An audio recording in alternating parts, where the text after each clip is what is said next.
These two guys have Minnesota sports flowing in their veins. Mackey and Judd on Score North and ScoreNorth.com. It is a Tuesday scoop session here with our guy Darren Doogie Wolfson from the 5 Eyewitness News Sports Department. Doogs, I've never smoked a cigarette in my life. I almost lit one up after that Timberwolves win over the Nuggets last night. Oh my God, I would not have faulted dude. you, Phil. Heck, if you were in Denver, you could have smoked up something else as well, right? Well, here too, you can, right? You could, right? Yeah. Maybe more readily available in the state of Colorado. Sure, the infrastructure Denver definitely further ahead. area. Yes. Hey, nice job last night, you two, late last night on Flagrant House. But are you wearing the same clothes as late last night? I'm wearing So the you're same definitely hat. wearing the same hat. Same hat, Did you different sleep in shirt. that hat? Oh, my I quick bet you slept in that hat. Dude, it's my classic NBA and NBC hat. What's going to happen though is because they put it like a $2.5 billion bid in, right, on the rights to the NBA. What's going to happen is they're going to get the NBA rights, and I'm going to look like a corporate shill. This is a retro hat now, but if they get the rights back, I'm going to look like Rob Lowe wearing an NFL hat or something. You know? Please to God, TNT, Turner, please don't screw this up because Ernie isn't going anywhere.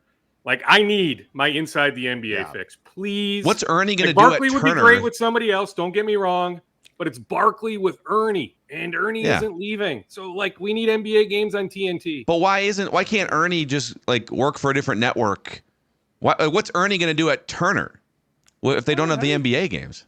Well, don't they have some Major League Baseball he does some games on baseball TBS? Yeah. Yeah, I mean, so He's he not would be young. kept busy somehow, He wants right? to I mean, stay he put. lives there in the Atlanta area. He's been a long-time employee, grew very up there. loyal, right? Rightfully so. So I get it, Phil, but like I don't think Ernie's leaving. I mean, he's gone on the record saying I'm not leaving. So we need NBA games on TNT. Yeah. Anyhow, holy cow.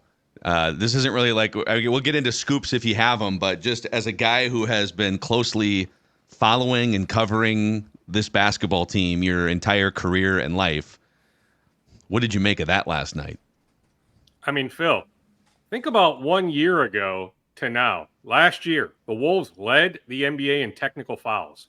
Jaden McDaniels slams his fist against the wall. Yes, okay, he didn't know there was brick behind the curtain, but nonetheless, frustration. Rudy Gobert punches Kyle Anderson. This team 1 year ago was emotionally unstable. Now, whether it was Phoenix in round one or Denver more so last night compared to game one, but Denver, Phoenix, those are the teams that seem to be emotionally unstable. The Wolves are as emotionally secure as any team in recent memory. Phil, I'm trying to think. In fact, my 9-year-old Keaton made this point this morning. He goes, "Hey, Dad, remember when the Wolves lost to Phoenix on April 14th, end of the regular season?" He didn't say the specific date, but he goes, "Remember that loss? Like you were saying, doom and gloom." And he goes, "I saw some TikTok videos. People were like, the Wolves are done." Now, I didn't necessarily think they were done. I thought it would be a long series against Phoenix, but not quite sure I thought they could beat the Suns. But think about it, like what we were saying on April 15th, April 16th, April 17th, April 18th, leading into that game one on what was that, April 20th. Think about what we were saying that week of April 15th until now.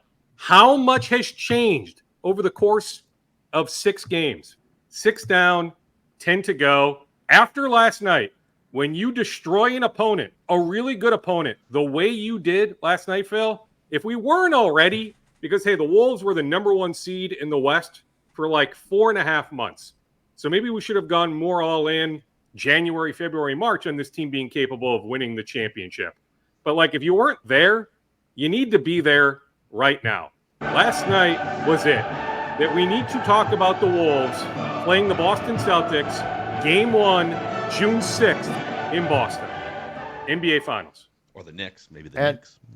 Maybe the Knicks. I think the Celtics. Yeah. And the incredible thing, too, though, is, so I think in some ways, though, Dukes, all of the steps that you're talking about were very important for this team to get to where it currently resides as well. Gobert punching slow-mo.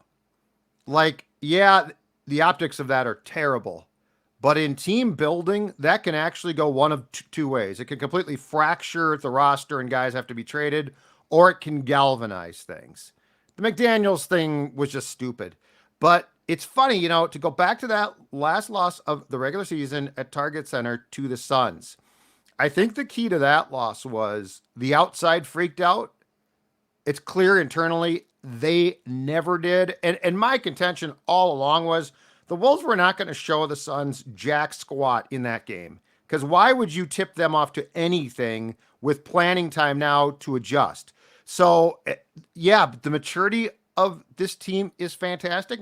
But the more I think about it this morning, too, if you're the Nuggets, okay? If you're the Nuggets, you find at some point in time yesterday, Gobert is not going to play. And so you're probably thinking, it's 1-1. We're in great shape here. And you don't only lose without Gobert playing for the opponent, you get absolutely drilled. Again, taking away your will to compete. Like, when that happens, what's your answer? Everyone's sort of laughed at Cat. Cat's soft in the playoffs. Cat's this, Cat's that. Cat and Oz were fantastic. Like, if you're Denver this morning, what is your other than trying harder, literally, what is your resolution to say, okay, we've seen X, Y, and Z? You got your ass kicked without Gobert. He's going to play on Friday. I'm with Barkley. I mean, I guess maybe Denver can win this weekend, one game, but like this series ending on Sunday seems very logical. Like after what we saw last night, Denver curled up in the fetal position. Mm-hmm. Like they, to me, are completely done. And yeah, think about it. No Gobert. The Wolves still had double-digit blocked shots last night. Mm-hmm. Denver only shot 38% in the paint. Reggie Miller made the point during the telecast. It seemed like the Wolves had 7 guys on the court. It seemed it was 7 against 5. I mean, just utter domination. And outside of a little bit of a stretch in game one, it was tied at 84. Then Naz Reid banks in that 3, scores like 10 consecutive points. Outside of a middle stretch of game one, Denver has offered 0 resistance, maybe for 4 or 5 minutes at the start of last night's game, but for about 42 minutes last night, 0 resistance. For over half the game in game one, 0 resistance. That tells me how good the Wolves are. It's not necessarily an indictment on the Nuggets. It's that the Wolves are this good. It's like, I'm going to make a cross-sport comparison. It's like when you watch NFL playoff games and there's just an offensive line that is impenetrable, road grading in the running game, and you're going back to, be like if you're playing a 7-game series in the NFL playoffs and you get road graded in the first 2 games, what is your counter to just getting smoked in the trenches? And the Timberwolves defense is transferable from time zone to time zone, from series to series. I think clearly we've seen the peak level of their defense, but you weren't going to get that for all 82 games over the course of, 5-6 months in the regular season. I said this to these guys on Royce actually, can we flip the Royce and Chain banner there, Dex, to the other? We'll get to that Bachman's read shortly. A lot of things happening on StreamYard today. There we go. Okay. Yeah. But they're playing like the defense you see teams playing at the end of games, like final possession defense, where the game is on the line. The Wolves are playing that defense for almost every possession for all 48 minutes of all 6 playoff games that we've seen so far. And it's not a fluke. It's energy, it's rotations, it's communication, it's effort, it's scouting. It's all those things. And so the Nuggets, just like the Suns, are going to have to, it's not just like hopefully the Wolves cool off from 3-point range. That's not why you're losing. You're losing because you're getting punched in the mouth every single possession on defense. How can you overcome that and win 4 more games in the series? I mean, I'm kind of with you and Charles Barkley at this point, Dukes. Yeah, I mean, I'm supposed to be in Denver 1 week from today for Game 5 for my television duties. Like, I'm not sure I'll be in Denver 1 week from today. Like, what evidence is there to suggest Denver can even win 1 game? Plus, I do think there is something to be said. Jamal Murray, that calf, like, he's not this bad, right? Meltdown aside, throwing the heat pack on the court aside, just the optics, the numbers, right? Jamal Murray isn't this bad. The calf clearly is an issue. But, like, Phil, you're right. You're spot on. Like, so many people deserve credit. Let me single out 2 people, though. Elston Turner, who coordinates the Wolves defense. How he hasn't been a head coach along the way is beyond me. Plus Karl Anthony Towns. How great has Cat been? Whether it was guarding Durant in the first round or what we've seen so far in these two games against Denver. Remember, the narrative, rightfully so, Cat's playoff history entering the Phoenix series, it was 16 playoff games? And about half were duds. 8 were good to very good, but 8 were stink shows. Cat has been a star, a superstar through these first 6 games this year. Yeah. So, Dukes, speaking of guys that might or just flat out deserve to get a chance as head coaches, what does this do, in your opinion, for Micah Nori, who I think was well known, but now, because of the Finch predicament, is getting a ton of attention? I mean, he flat out seems like a guy that if I had a young team that was sort of starting from the ground floor, he seems like the personality and the exact type of guy who would be a great coach for that team. Yeah, I mean, I do think it's when, not if, he gets an opportunity. I don't know if it'll be this cycle. Like, I'm not sure I see the opening that makes a ton of sense. Like, Lakers, no. Yeah. Wizards, Hornets. I'm not sure I see, like, this unbelievable fit. But somewhere down the road, he's young enough. So we may be talking a year from now. Maybe it's as soon as a year from now. I'll be surprised, Judd, if it's now. But, yeah, Micah Nori, yeah. I mean, he's brilliant. I mean, the way he articulates the game, anybody who's watched, some of those pregame chat sessions, good TV or guy. heard him, he's, been available the last few weeks, so he's been more in front of the camera. So anybody who's heard him probably gets a sense. But like those on the inside, and not just the Wolves, the NBA, they've known how brilliant he's been for a long time. So let's keep going down this path, because Micah Nori is a really interesting figure. He's been kind of like a shadow figure for these Timberwolves teams the last couple of years as Finch's right-hand man. And you see him on, like you guys are saying, on TV between quarters or coming out of the half, and he's got his little funny metaphors, and he does the little, play drops on the whiteboard and stuff. And so you see some of that personality. But he has a pretty interesting background in that he was a college baseball player, right? He does not have a background as a basketball player. And yet he wound up getting into basketball coaching circles, made his way to the NBA, and now has full credibility as a guy. You listen to these players talk about, I mean, we talk about they love Finch. They love Micah Nori too. So for him to put together this type of career ascension without really playing high-level basketball is really interesting to me. What else do we know about him, Dukes? Yeah, I mean, the baseball background. Hitting coach. Like, not only as a player, but also as a coach. It was a connection to Butch Carter. How about this for small world? The brother of former Viking Chris Carter. Oh. That was the relationship. There was a family connection. I don't know all the intricacies, all the specific details, but it was Butch Carter who took Micah Nori under his wing up in Toronto. Then it took off from there. You talk to people like, Sean Sweeney's a friend of mine who coordinates the Dallas Mavericks defense. That would be a fun matchup in the Western Conference Finals if it's Sean, the Mavericks, against the Wolves, although Chet's one of my guys too. So if it's OKC against the Wolves, that would be a cool storyline too. But I'm down. Like Sean worked with Micah in Detroit. Like Sean thinks the world of Micah. They, to this day, are incredibly close. Like you talk to people that know Micah, like I haven't heard any bad things about the guy. And clearly the work ethic to not have this basketball background, yet to be a sponge to, just sit back, absorb all the knowledge that Butch Carter was throwing his way. Micah deserves a ton of credit. Yeah. He was literally, in 2005, he was the hitting coach, Micah Nori, for the Indiana Hoosiers college baseball team. He was a Big Ten baseball hitting coach. Kyle Schwarber's team? Schwarber? That might have been pre-Schwarber. Okay. That was pre-Schwarber. Schwarber's not that old. No. That's true. Okay. Right? Yeah, Kyle Schwarber. Well, he's only 31. Schwarber's only 31. Yeah, So he would have been 12 so he years wasn't old. in Indy. Yeah, he wasn't a Hoosier in 05 or anything like that. But yeah, I mean, Big Ten hitting coach, like you're probably thinking the next path from that is like head coach, right? Maybe not high major, but a mid-major baseball program, right? You figured that would be the logical path, not the path that he has now taken. It's amazing. Before we keep going here, talking more Wolves, getting other scoops from Doogie's Scoops bags, Hey, it's Mother's Day week here, folks, and our friends at Bachman's. If you are like us, and maybe you can be a little spacey when it comes to getting the right gift for that great woman, that great mother in your life. Maybe it's your wife. Maybe you just had a baby. Or maybe you're a big, tall basketball player who had some travel issues yesterday, and you're looking for a Mother's Day gift. Why don't you just walk into Bachman's, any of the local Bachman's in the Twin Cities, Minneapolis, Apple Valley, Eden Prairie, Plymouth, Fridley, Maplewood, Cedar Acres, Lakeville.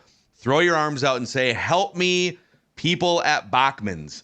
A lot of smart people to help you, not just with like flowers. You might think Bachman's flowers, right? Flowers are a great Mother's Day gift. But there's also 20% off raised garden beds, bird baths, jewelry and apparel, 20% off shrub and hybrid roses, hanging baskets. There's a whole world of things at Bachman's that the loved one in your life, your mother, your wife, whoever it may be, might be interested in. So stop on in sometime this week and get some Mother's Day help from our friends over at Bachman's. Also, Judd, let's shout out our friend. Chris Finch was sitting with his leg in a brace last night, shouting directions from the second row while Micah Nori was the front man. Finch Home Solutions is not here for your basketball team. They're here for your home. Yep, and if you have any electrical needs at all, guess what?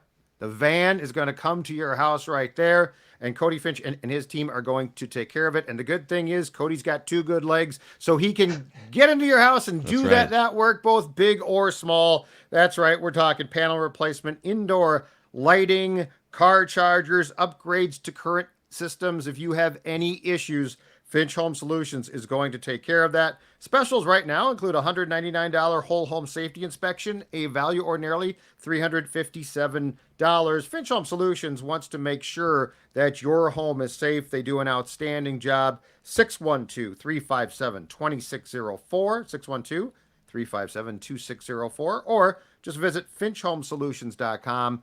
finchhomesolutions.com. Please support those that support us, including our friend Cody and Finch Home Solutions. Just one more thing from me on Wolves, and then we can go wherever you want here for the last 5 or 10 minutes, Doogie. But are we prepared for Glen Taylor to be hoisting an LOB at some point in the coming weeks with confetti falling down? Maybe at Target Center, maybe in Boston. But that image, which did not seem possible for like the last 20 years, is now becoming potentially on. It's on the betting board now. It's on the betting board. Well, it's absolutely on the betting board. Now, my sense is Glenn wants to push this thing out as far as possible. So this is going to go beyond like June, probably, right? Well, Marc Lore, Alex Rodriguez are pushing for arbitration to start as soon as possible. Now, I checked yesterday. There's not a date on the books as of yesterday for the start of arbitration. The sides still need to agree on that third judge, that independent judge. So that will take a little bit of time, right? Because you have to get both sides on the same page on that. Then just matching up schedules. So that's why, like going back weeks, I've suggested, some sort of resolution all the way into July. Not for the start of arbitration, just by the time this thing starts, though, to get through all of it. Then for a final determination, that's why I thought perhaps July. So after mid-June when the Wolves will be hoisting that Larry O'Brien trophy. But if you're Mark, if you're Alex, I can promise you they are pushing for resolution as soon as possible. They are trying to push forward the start of arbitration. Do we know when the verdict comes down? Do we know when the Board of Governors would then vote on just the final installment, which would, if Mark and Alex win this arbitration hearing, which would put them in charge, and if they don't, obviously there's now more problems. Yeah, and hey, I know The Athletic had a big feature story on this situation the other day. It's what we've talked about for weeks, right? You talk to enough legal experts, they will tell you Mark and Alex have one heck of a case. If you go to courtlistener.com, you can read the 47-page agreement. It hasn't changed since 2021 when it was entered into some litigation. So you can see the purchase agreement Mark and Alex have with Glen Taylor. You read that purchase agreement. Mark and Alex have one heck of a case. Mm-hmm. But then the question, Judd, is in the end, let's say arbitration favors Mark and Alex, which seems realistically possible. Yes. In the end, does the Board of Governors ultimately approve Marc Lore, Alex Rodriguez as majority owners? It's the question I've asked for a really long time. When that would happen, Judd, it would be whenever that next meeting in all likelihood is. Although the NBA might say, because Glenn might make some phone calls and say, hey, keep pushing this thing back. The NBA might say, well, we need more time to do some fact checking to get, everything we need in terms of making the right decision. So, I don't know the exact end game, Judd. It could be pushed out. But again, I can promise you, Mark and Alex want resolution as soon as possible. That's what they are pushing for. If it is true, and I get that both sides have a PR agenda over the past 5 or 6 weeks here, but if what Alex Rodriguez and Marc Lore said is true, that when they broach the idea of going big game hunting, we're gonna get rejected by Pat Riley first, and then we're gonna go down our list, and Tim Connelly is the next guy. Yeah. Yep. Let's let the big dogs reject us, and Tim Connelly is on that big dog list. If it is true that Glen Taylor essentially scoffed at them and said, why would a guy like that ever want to come here? And those guys made that hire. They facilitate the hire that leads to the Gobert trade, to the Conley trade, Nickeil Alexander-Walker. If Glenn is the one with confetti falling down, hoisting up that trophy, it will feel very dirty to me. It'll feel very... I need Alex and Mark to be allowed in that circle. Like they made the hire. They helped change the organization for the better. And if Glenn is trying to freeze them out of that and act like he's the only one that deserves credit among these owners, I feel very, very uncomfortable with that. All right, I get it. But in that moment, let's fast forward to mid-June, maybe even at Target Center. So the Wolves beat the Celtics in 6 games. The Wolves win game 6. They win the championship. All right? Mm-hmm. Everybody gathers at center court on the stage. Adam Silver has the Larry O'Brien trophy. He hands it to Glen Taylor. In that moment, is that really what you'll be thinking? Yes, I will. I don't think so. I mean, I'll be happy for Maybe the Wolves. 20 minutes later or I'll something. be happy for the Wolves. Not in that moment. But as Glenn's clammy hands touch that trophy, all I will be thinking about is he laughed at the notion that Tim Connelly would ever accept a job with this poverty franchise that he has owned for 2.5 decades. Well, that thought will be in my mind. This in the moment. This is not any sort of recent development. You guys know this. We discussed in the moment that if it was Glen Taylor's call, Sachin Gupta gets elevated. That Tim Connelly was never on Glenn's radar. Now, did Glenn really tell those guys, why would Tim come here? I'm not entirely sure on that part of it. I just know, we said it, in the moment, it was Mark and Alex, largely Mark, that drove the bus. Without Marc Lore, Tim Connelly never lands here. And if Tim doesn't land here, right, he took a lot of heat. Heck, guilty as charged, right? But clearly, the Gobert trade has worked, right? Then, one of the all-time great heists, or at least in recent memory, when you get Nickeil Alexander-Walker, Mike Conley Jr., plus a few second-round picks, you give up D'Angelo Russell. He saw what we all saw. You weren't winning with D'Angelo Russell here, all right? That was a phenomenal move. Heck, signing Kyle Anderson. Even thinking, beyond this year. Now, hey, at this point, the Wolves can be a second apron team. Whether it's Glenn, Mark, Alex, you need to figure it out. You need to keep this core together.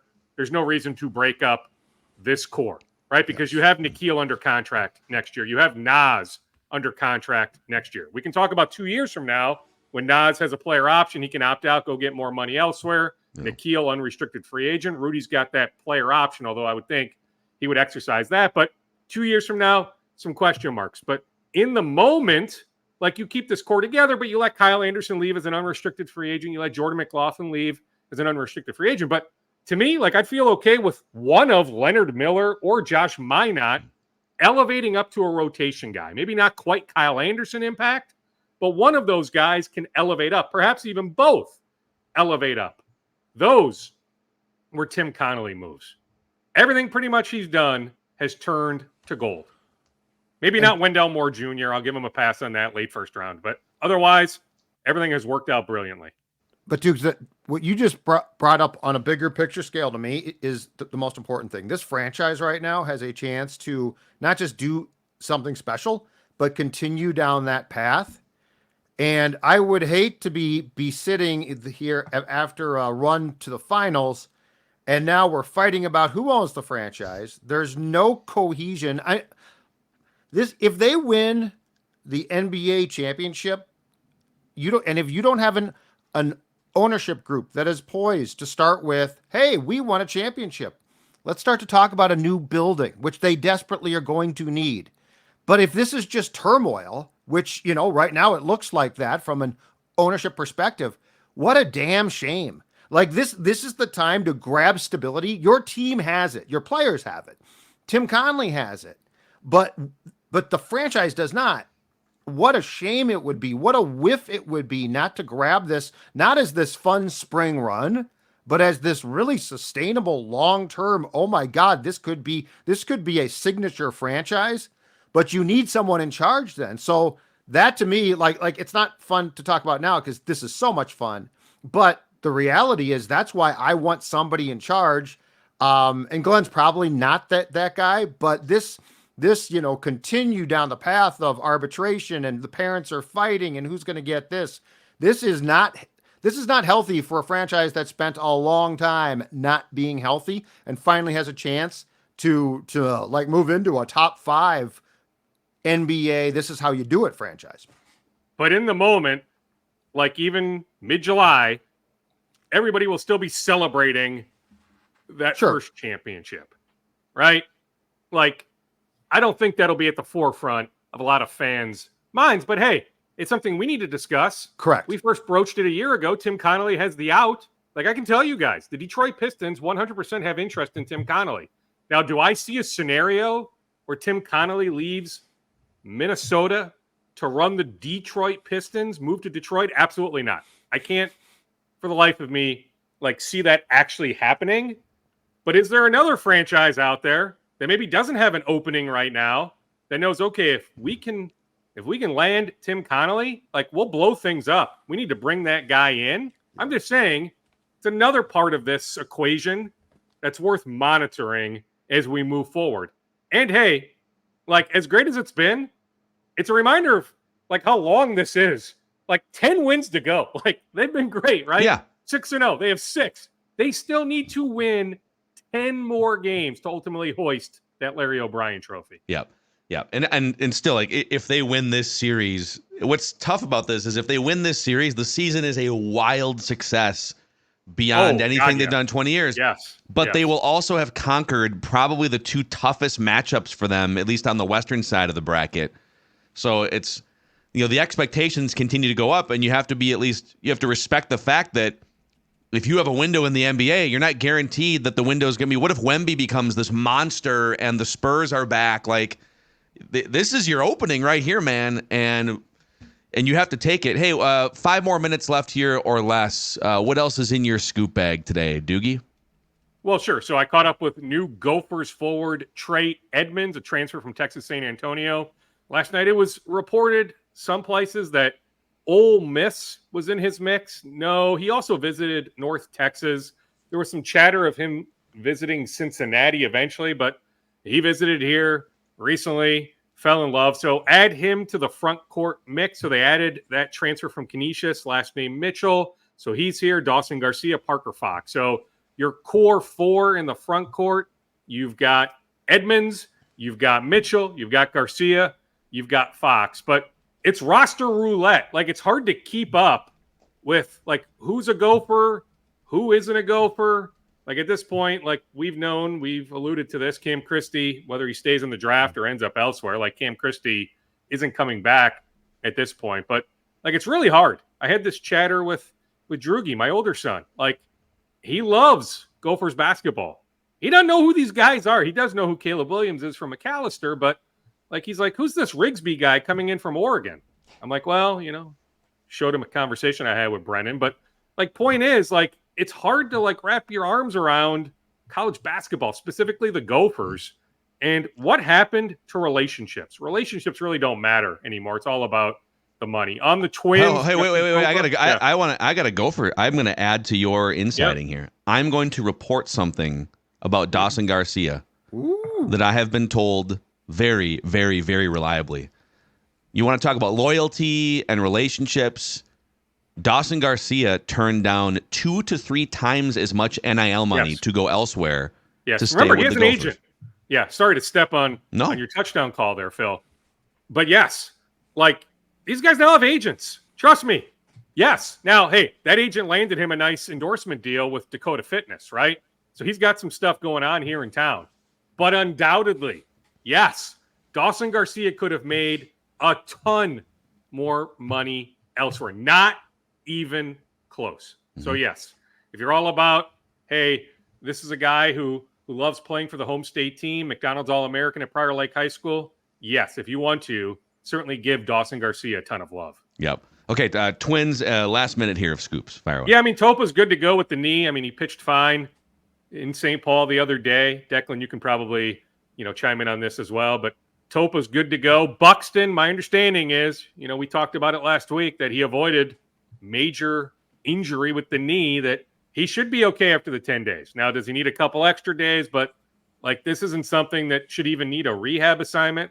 Buxton was reluctant to even go on the injured list because he knows the optics when he goes on the IL. But the Twins said, hey, you're going to need at least a few days. We don't need to be a man down for 3 or 4 days, so let's make this move. But this Buxton injury absolutely is short-term. It's good. Okay. Good news. And, hey, one more on the Vikings with the rookie minicamp starting on Friday. They, in the past, and they hope this week to wrap up some of these contracts. If they get done this week or not, there's no issues heading into training camp in late July. But after J.J. McCarthy and Dallas Turner, but more so McCarthy, when he visited here for the news conference, spent the day in Eagan. Vikings people were already impressed with him, but I was told, just slept very little the night before, right? Flies in, had every reason to be, maybe not overly cheery, but just the way he presented himself on that Friday, a couple Fridays ago at TCO Performance Center, I was told by a few Vikings people, including one very high up, they were just blown away. They knew, he's got these leadership qualities, good dude, but they were overly impressed by J.J. McCarthy a couple Fridays ago. Wouldn't that be a buzzkill, though? You bring a guy in, you're all excited, and you realize that he's just a clown after he gets drafted, and he's just been faking everything. He doesn't shower. His hair's all mussed up. He's got the good hair, but it's all mussed up. He's an ass to everyone he meets in the hallway. Hasn't shaved in 3 days. Starts smoking. You mind if I smoke in here? Yeah, is there a smoking room, or do I have to go outside? I love it. And, hey, we await word on Monte Morris.